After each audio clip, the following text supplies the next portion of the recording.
Thank you, Deputy Speaker. Well, I'm very pleased to speak on the Member for Lawler's private member's bill. After a decade of deliberate wage stagnation by those opposite, and we know it was deliberate because they boasted about keeping Australian workers' wages low, after a decade when Australian workers saw their buying power diminish as a deliberate action from the former Liberal National Government, we've finally seen the change. One of the proudest moments during the campaign for the 2022 election was when now Prime Minister Albanese was asked would he back a $1 pay rise for minimum workers, and his answer, as we all know, was absolutely. And of course, after the election it became so. Under this government, the Fair Work Commission has raised the minimum wage by a total of $3.77 an hour. For a full-time minimum wage worker, that's an extra $143 a week in their pocket, $7,451 a year before tax. It took the Coalition an entire wasted decade in office to lift the minimum wage by as much as we have in our first term. Deputy Speaker, it's not only those on minimum wage that we've helped. We've also seen an average $5.30 per hour increase in full-time award workers' earnings. That's an extra $200 a week, or $10,400 a year before tax. So why weren't there similar rises in minimum wage under the previous government? Well, that's because the previous Liberal National Government never once argued for a rise in minimum wage. In fact, they argued against it. They wanted to keep wages low. They wanted to keep Australians' wages low, and that's one of the few promises they actually delivered on. Their submission to the annual wage review had a section called The Importance of Low-Paid Work. The Coalition were completely upfront that they wanted Australians to have low wages.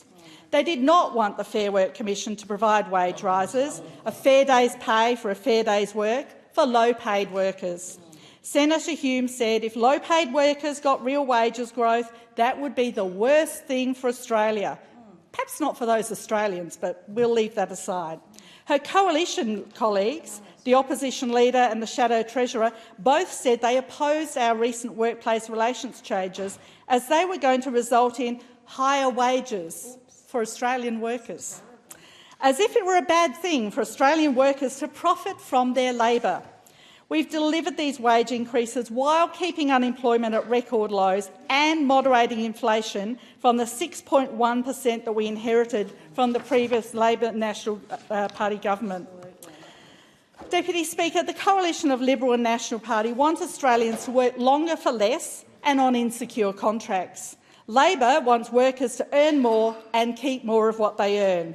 But that's not all. We are also working to ensure fair work conditions sit alongside those better-paid jobs.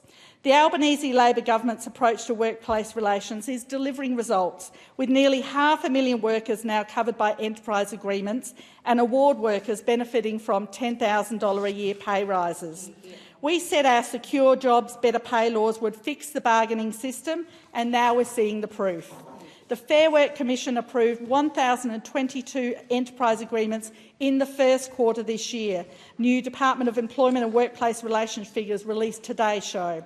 That's well up from the same time period last year. Of course, the Liberals and Nationals voted against secure jobs and better pay, saying that our laws would, quote, close down Australia. This sits alongside other balanced commentary like ending the weekend, $100 lamb roast and the sky will fall. They were dead wrong. Our laws have revitalised the bargaining system, meaning employers and employees are back at the table negotiating agreements that benefit both sides. It means employers get better productivity and workers are getting pay rises. At the same time, industrial action has plummeted. Days lost to industrial action was 7 times higher in the last quarter of the Morrison government than it is now.